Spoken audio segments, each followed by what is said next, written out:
Olá, pessoal do 7º ano, sejam bem-vindos. E hoje eu vou explicar aí para vocês sobre os líquens, tá, pessoal? Então, gente, os líquens, eles na verdade apresentam-se em várias formas e cores, como vocês podem observar aí na imagem, tá?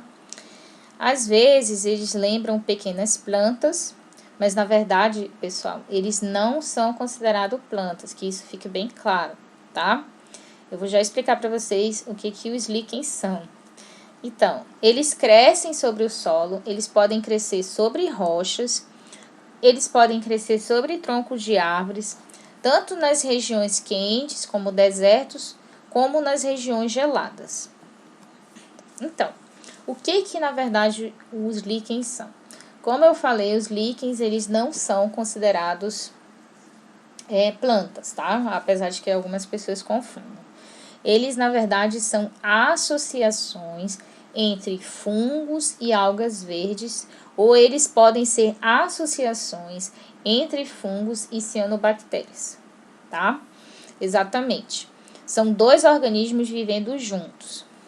Então, pessoal, aqui, né, nessa imagem, a gente consegue aí observar aqui um líquen no microscópio, tá? Essa primeira imagem aqui é no microscópio óptico. E a gente consegue observar aqui as hifas, né, representadas aqui meio que numas linhazinhas meio cinzas. E aqui, nessa parte onde tem essas bolinhas verdes, são as algas unicelulares. Então, elas ficam ali entrelaçadas nas hifas dos fungos. Nessa segunda imagem, a gente tem uma microscopia eletrônica, onde a gente observa aí uma alga unicelular ali, e por cima dessa alga unicelular tem umas hifas ali do fungo crescendo por cima dessa célula, né, dessa alga. Então, a associação entre fungos e algas permite que o líquen ele cresça em locais onde outros seres vivos não conseguem sobreviver. Por isso, a gente diz que eles são seres colonizadores. São eles, em geral, os principais organismos a se instalarem em regiões onde não existe vida. Bom, como que, na verdade, os líquens eles conseguem se espalhar? Eles conseguem se espalhar a partir do momento, pessoal, que um pedacinho dele é levado, por exemplo, por algum tipo de transporte, como por exemplo a água ou até mesmo animais, ou pelo vento também, tá? E aí, se um pedacinho do líquen, né, tiver ali algo, fungo, cair num determinado substrato, simplesmente vai se desenvolver um líquen ali, tá? Com o tempo, alguns líquens eles acabam morrendo porque é o ciclo de vida dos seres vivos. E os seus restos ficam ali naquele solo. E, na verdade, serve até mesmo de adubo para o solo, onde outros vegetais podem crescer e se desenvolver ali. Os líquens criam, assim, condições para que outros organismos possam, na verdade, como é que eu posso falar? Aderir ali naquela região, se desenvolver. E como eu falei, né? Tem aquela questão da adubação. Se um organismo morre, ele já serve de adubo para o outro ser vivo que vai se desenvolver ali, tá? E os líquens, eles são assim. Eles fazem parte desse ciclo de deixar o solo rico em nutrientes. Então, agora a gente vai falar aí da questão dos fungos e a nossa saúde. Muitos fungos, eles vivem na nossa pele e mucosas, sem causar nenhum dano. A gente geralmente diz que a gente sempre está sozinho, mas a gente nunca está sozinho. A gente sempre está com outros seres vivos, apesar deles não falarem com a gente, tá? Mas eles estão ali. E em certas circunstâncias, pessoal, os fungos, eles podem se reproduzir rapidamente e eles podem provocar o que chamamos de infecções, conhecido como as micoses, tá? Bom, o que faz as micoses começarem a se instalar no nosso organismo? Primeiro, o uso abusivo de antibióticos, né? Se você toma muito antibiótico, isso pode ser ruim. O calor, o fungo adora ambiente quente. Umidade, água é um dos fatores principais para que um fungo se desenvolva. E acúmulo de suor em alguma região do seu corpo, tá? Eles estão ali, mas se você deixar aquele ambiente do seu organismo, do seu corpo, da sua pele, propício para esse fungo, quente e úmido, é o que eles querem, tá? Bom, as micoses mais comuns, elas ocorrem na pele, como vocês podem ver aqui nessa primeira imagem. Elas podem ocorrer no cabelo também, ainda mais se você deixar o cabelo durante muito tempo molhado, amarrado. E também podem ocorrer nas foliculites, que nós chamamos, né? Onde, na verdade, ocorre a produção aí de um pus devido à defesa do nosso organismo, tá? E geralmente essas foliculites, elas ocorrem nos pelos da nossa pele, tá? E também os fungos, eles podem se desenvolver nas nossas unhas, tá? Aí nessa imagem a gente vê aí uma unha, uma coloração amarelada, e a gente observa que ali está se desenvolvendo um fungo, que é, na verdade, um fungo específico de unha mesmo, tá? Mas também pode ocorrer micoses, né? Doenças fúngicas em geral, em órgãos internos, principalmente os pulmões, que é por onde a gente respira. Então, em geral, as que provocam infecções mais graves atacam pessoas com deficiências na defesa do corpo, principalmente portadores de HIV. Então, como eu já tinha discutido com vocês, pessoas que são portadoras de HIV não têm sistema imunológico. Então, se um fungo entra no pulmão de uma pessoa que não tem sistema imunológico,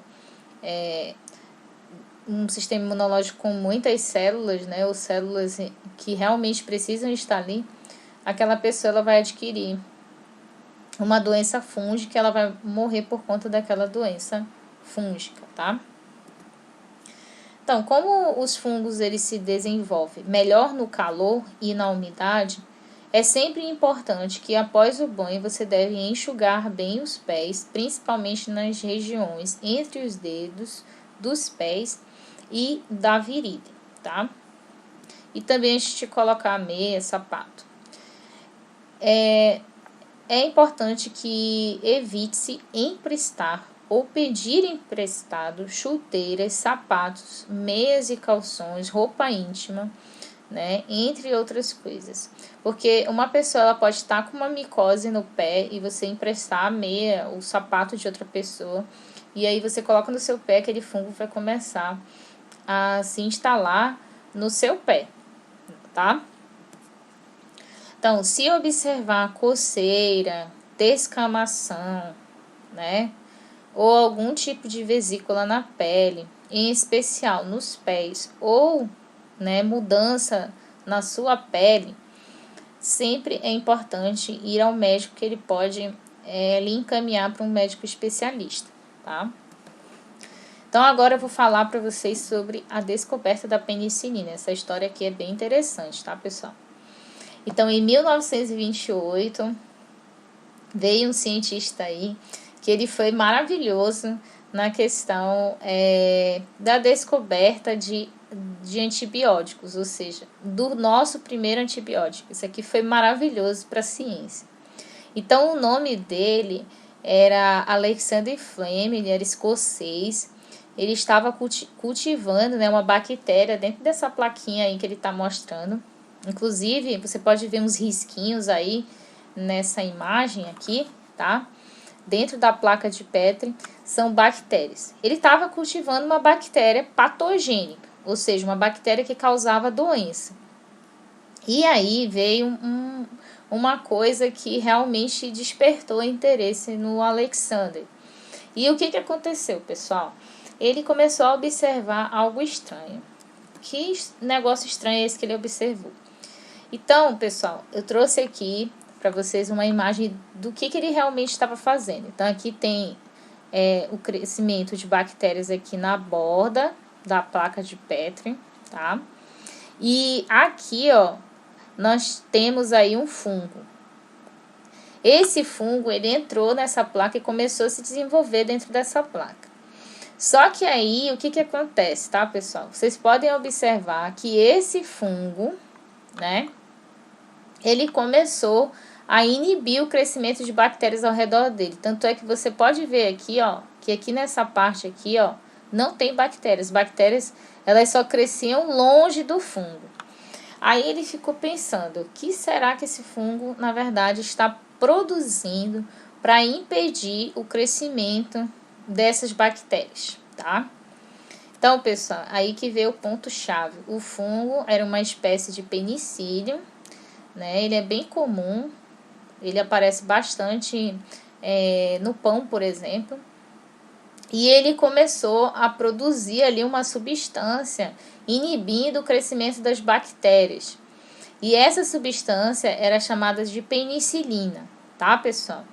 Então, o Flem já vinha pesquisando substâncias que, na verdade, pudessem matar as bactérias, que são as substâncias antibacterianas, já havia algum tempo.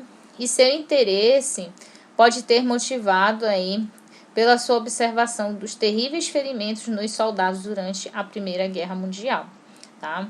Então, surgia, assim, o primeiro antibiótico, que é a penicilina. E aí veio muitos outros antibióticos produzidos por fungos, tá, pessoal? E aí, lógico que veio outros cientistas, outras pessoas que contribuíram para esses estudos, principalmente esses dois carinhas aí, né? O Baron Florey e o Ernest Boris Chain, tá? Então, eles contribuíram também para esse estudo aí do Alexander Fleming com relação à penicilina, tá? A penicilina, ela foi purificada, concentrada, testada. Foram feitas várias pesquisas aí por esses dois caras, né? Entre outros, passando então a ser produzida comercialmente. Bom, essa produção fez aí com que possibilitasse o tratamento das feridas, né? Como eu falei, tanto da Primeira Guerra Mundial e também da Segunda, né? Foi importantíssimo também. Então, calcula-se que sem a penicilina, cerca de 300 mil soldados jamais teriam voltado para casa na Segunda Guerra Mundial. Então, a penicilina ela foi essencial, tá, gente? Para essa questão aí. Pessoal, a gente finaliza por aqui a nossa aula de fungos. Finalmente, a gente vai entrar no livro número 2. Agora que vai ficar muito mais interessante o nosso estudo.